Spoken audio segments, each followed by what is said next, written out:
Hey, what's up, guys, and welcome to episode 17 of Talk4, the quickfire podcast where we ask four great questions to unique and interesting people. Behind the mic today is your host, Louis Skupien, that's me, and our special guest for today, Jeremy Delk, who's going to be answering our questions today. Jeremy, please say hi, introduce yourself, and give us a quick rundown of who you are and what you do before I shoot some questions. Hey, Louis, thanks for having me. Appreciate it. No As you problem. mentioned, my name's Jeremy Delk. I'm a serial entrepreneur, probably by trade. Started in finance about 20 something years ago. Long Worked for a time. small little institutional firm called Fidelity Investments. May have heard of them up in Boston and then New York. And I ventured on my own exactly 20 years ago this year and started Delk Enterprises. So Delk is a diversified investment portfolio. We've been in everything from building materials, commercial, residential development, digital media. We've done a lot of animal health, human health care. We invested in a film last year, uh, Brilliant. early Uber, Airbnb, 23andMe. So yeah, I think our strategy is basically just say yes to most things and then see what see what works. We're very industry agnostic. Yeah. That's a good way to be. That's a good way to be. But yeah, no, it sounds really interesting. I've been following your story and stuff. I've looked at your website and your YouTube channel. You seem like a really interesting guy. So if you're ready to go, I'm gonna jump straight into question number one. Yes. Brilliant. So for my first question, I feel like all the real entrepreneurs have a great story behind them. So I wanted to ask, how did you become an entrepreneur, and give us some insight into your life and the choices you made to get here? Yeah, good question. It's a journey, right? I don't know that I can point to one, hey, this was that aha moment where I just discovered that I was this entrepreneur. I Mm. think the time period was when I was with Fidelity. I was if you know a bit about me, I ended up on Wall Street because I'd been a successful day trader for a couple of years and grew a portfolio of like $30,000 to a couple million. Mm. Um, and I was very successful in blowing that up in 3 days, which was pretty cool. Around Right, like yeah. 99, right? So it forced me to go get a real job, and I was lucky to get a very early start with Fidelity, and it was there where I've got this young energy and passion, and I've always had this desire to kind of go faster, go do more, see more, be more. And I had all these ideas at a very large financial institutional firm. Learned a lot of great friends. But when I was living in New York, I had this epiphany, and it was more of a feeling like, I was making a lot of money, probably more than both my parents back home in Kentucky, and living the great life in New York City. But I looked across the desk from where I was sitting, and there was, I was 21. This guy was 51, and I had a BMW. He had a Bentley, but he was doing the exact same fucking thing. And it was just like, wow. Like, again, besides the money, that's all we made. We didn't create anything. We didn't go through. And that was like the first big piece. Like, wow, I don't know if I could do this for 30 years. Like, how like it's the same exact thing. Mm. Then I'm like, all right, well, maybe I can do it different. Maybe I can go through and have another idea and different approach. And that's where I really started to see, that corporate America wasn't for me, because I was just, at the end, I was just making up shit. Like all of my ideas were shot down. So like, I was just coming up with the most fanatical components. Like, oh, what if we did this, this, and this, just to see, because it was unbelievable. Like anyone would say yes to it. And it was very much like, oh, well, yeah, no, kid, just to keep your head down. And I think that anyone that's found themselves in that corporate America role or job, it's very much, that innovating component is where I think a lot of that sometimes can die.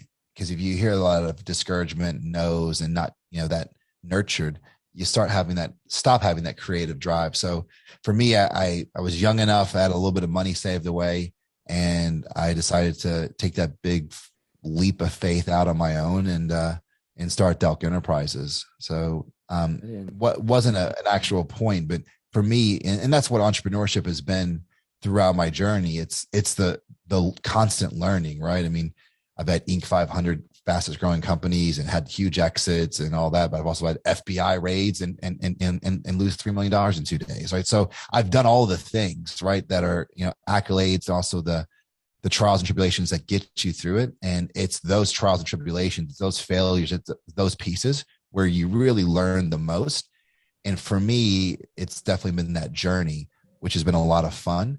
And that constant pursuit of learning, that to me, that's entrepreneurship, right? Is yeah, you can make some money out of it, but it should never be, the primary component. Definitely. Well, that's a brilliant answer. And, it leads really well into question number two as well. So for question two, how did Delk Enterprises start? What's the backstory behind it? How did it get to where it is today? Let's hear some insight. Yeah. Well, I mean, so started off making passive investments in real estate. So I was living in New York. I was making good money for New York, but not real money, right? Not millions a year or anything. But I was making, pretty decent cash at a young age in New York, but still real estate was expensive. Back home in Kentucky, I grew up in Bardstown, we're the bourbon capital of the world. Good bourbon and a big advocate and supporter of that. But you could get a lot more bang for your buck. And what we did was started making real estate investments, building small houses, single family, multifamily houses, etc. And then from there, linked up with a partner. He had a building materials company, and it started from a passive investment to more of an active deal. Brilliant. Wow. I mean, that's fantastic. You know what? Just to ask as well, just out of interest, I'm not sure if you can say or not, but what has been the best investment you've made? In what concept? Like in best investment, like just like the biggest ROI, or like the just what I learned? Like, give me some context, because I think there's a couple Sure. different answers. Yeah, with the best ROI. So, what was, in your portfolio, what would you say has been the best sort of investment you've made that's, had the biggest, return on investment? Yeah, so you would think it would be. I wasn't super early at Uber, but I was pretty early in that. 23andMe and Airbnb, all which are household names to everyone. But the investments were decent, but the ROI I got even way pre-IPO in the markets when they launched, whatever, they were 4 to 12 X's, which is not a bad lick. Where I found, and I think why entrepreneurship is something I love so much, it's that Peter Thiel wrote a great book, 0 to 1, and that's where I really have made most of my money, right? I would say we had a pharmacy business that we nearly exited for almost $500 million. And we started that company with just under $1 million, right? We didn't exit. We had some other issues with it, but those are the ones that I've done really well on, where we've taken it from infancy idea and created it into a brand. Cause like sometimes you can start these businesses for 50 grand, 100 grand, $200,000. And yeah, maybe you get a $20 million exit, a $10 million exit. So ROI percentage wise, they're pretty massive. Big numbers, aren't they? Yeah. Damn. Tell you what, that's impressive stuff. But I got to ask, how early was early in the Uber investment? C. I was in the C round. Okay, I see. Right. Well, for question three, just something, about kind of you especially and your past as well. What do you feel has been the secret to your own success in your lifestyle, mentality, habits? What do you feel has made you the person you are today? Well, I mean, I think for me, and I think probably like any of your listeners, right? We are all who are we are because of our past experiences, and that's what shapes us, right? I think for me, I lost my dad when I was really young. Not really young. I was 7. I'm working on this book. I just finished this chapter. Why I mentioned it, but which is super therapeutic. But you actually looking back on it, you don't really know how it affects you until you really look back at your body of work. And, I talk about me always wanting to go, faster, do more, see more, be more. I think that event, at that young age, it made me grow up really quick. And it also taught me, like everyone's had loss, but you're not promised tomorrow. So it's really kind of put that drive in me of wanting to go faster, work another hour, figure it out. If you can do it today, or if you can do it tomorrow, fucking do it today. So I think for me, it was that event that has really, driven me to just want to get as much out of life as you possibly can. And that's not just in business, that's personal life as well. Like I'm doing this podcast with you. It's 2:00. I know it's nighttime over there, but I'm wrapping this podcast at an investor deal I was looking at this morning. And then I'm wrapping this and taking my son to see Jurassic Park. So like, it's not all, it's just what you're prioritizing and what's important to you. Definitely. Yeah, no, I totally agree with that. For question number four, fourth and final question, in 2022, in your opinion, what would be the best industry to invest into, and how would you use investment money to the best of its ability right now? Yeah, I mean, I think over here we just had the highest Fed rate hike in I think 20 something years, right? I mean, we've got runaway inflation. You've got all these things that I look at as really as events, and Mm, while I don't really get too concerned about them, I focus on my customers and what's going to add massive value to customers.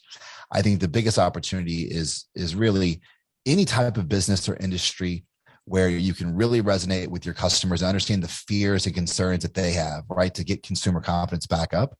mm, But coming out of this post-pandemic world where we're doing Zoom conversations, right? We're doing virtual events, we're doing all these things.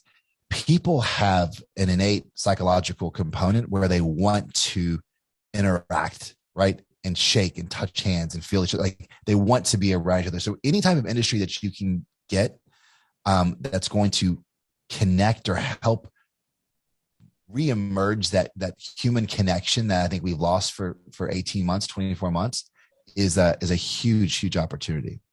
that's interesting. Is there anything specific that you've seen that might kind of fit that sort of description coming up? Well, I don't know if it's I mentioned conferences, right? So I think the idea of it doesn't always have to be this new groundbreaking widget or item, but the conference world. I've got a lot of buddies. Grant Cardone just did a huge event, and I know the guys that run his conferences. Mm, It went from live events, crazy big venues, big speakers, everything to everything's on Zoom, right? You've got huge tech companies that's working remote and everything went to that component.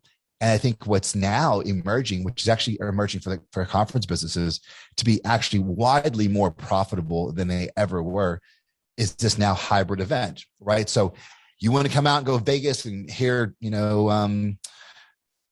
whoever your favorite singer is, headline it and go through and have this big, huge, massive, launch party for your conference. Great.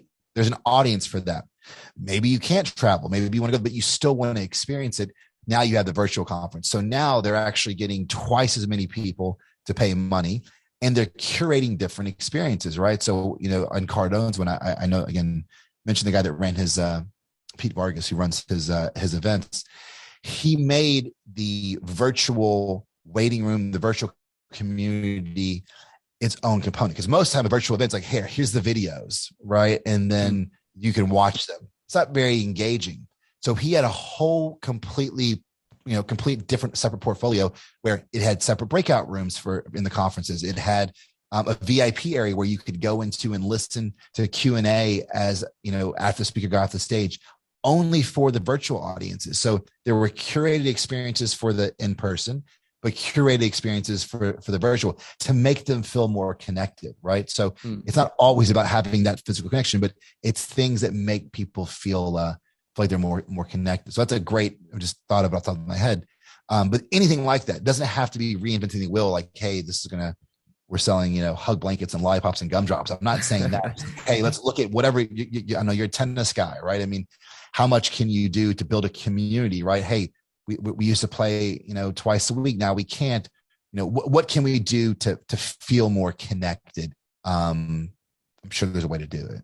Yeah, no, that's a really good point actually. And yeah, I know what you mean. Even with stuff like music for me, like you were kind of mentioning as well. I mean, I went to a few concerts recently and it just doesn't compare the level, the feelings you get from that kind of a thing, the in-person thing, just doesn't compare to what you can just have on, YouTube or, online or something, or, put into your headphones or whatever, does it? No, I like that idea a lot actually. I'm going to be looking out for something like that for sure. Yeah, for sure. Because it's that experience that you're sharing. It's a community feeling that you're sharing that experience. I mean, yeah, we all have Apple Music or Spotify. Maybe we can listen where the fuck we want to listen to, but we're going to pay this money to set in line and pay for $12 fucking beers and everything else because that's part of that experience. So curating something to make it unique. I don't know why we kick on virtual conferences or virtual concerts, but sending out memorabilia, something that just kind of included to have that touch and the follow through to build that sense of community. People are lacking it, and really yearning for it right now. Excellent. So that is our 4 questions done for today. And before we wrap it up, it is time for the shameless plug. Jeremy, feel free to take a feel free to take a minute and promote anything you're working on, want people to take a look at, or just something you believe in. I know you're writing a book, so let's hear something about that as well, hopefully. Yeah, look, I mean, the title of the book is Without a Plan, and it's a memoir of unbound action and failing my way to success. And it's very much like my life story and kind of what's happened to me in my career. But I'm not unique. We've all faced loss and adversity and struggles, and I think what I wanted to do is be really authentic and hopefully have my stories and lessons that I've learned resonate with people that are going through something as well. We have, in a world right now where there's constant fear of failure and being judged, and what's the worst thing? You need to change that mindset and actually go to embracing failure, and that's really what it is. So you can find me on jeremydelk.com or Jeremy S. Delk on all socials. I still invest in a lot of companies. I'm always looking for new investment opportunities. So any of your listeners got an idea or something like that, I'm always interested in looking at new investments. I'm very industry agnostic. I do some coaching and some business stuff on a limited basis. I'm not easy to work with. So if all your business is going really well and everything's great, don't fucking call me. I'm the guy you need to call. When fire's going and it's all the world's collapsing, I'm your man. Then I can kind of go through and try and help, but that's what I get off on. But Sure. Yeah, that's me, man. Brilliant. Jeremy, thank you so much for joining me today for the Talk4 podcast. It has been a pleasure having you on. Thanks, Louis. Appreciate it, man. No problem. Thank you guys for listening. This has been episode 17. And if you'd like to listen to our past episodes, go and have a look at our channel. And if you'd like to listen in for our future ones, make sure to hit that subscribe button and spread some love by leaving a like and comment. Signing off for now.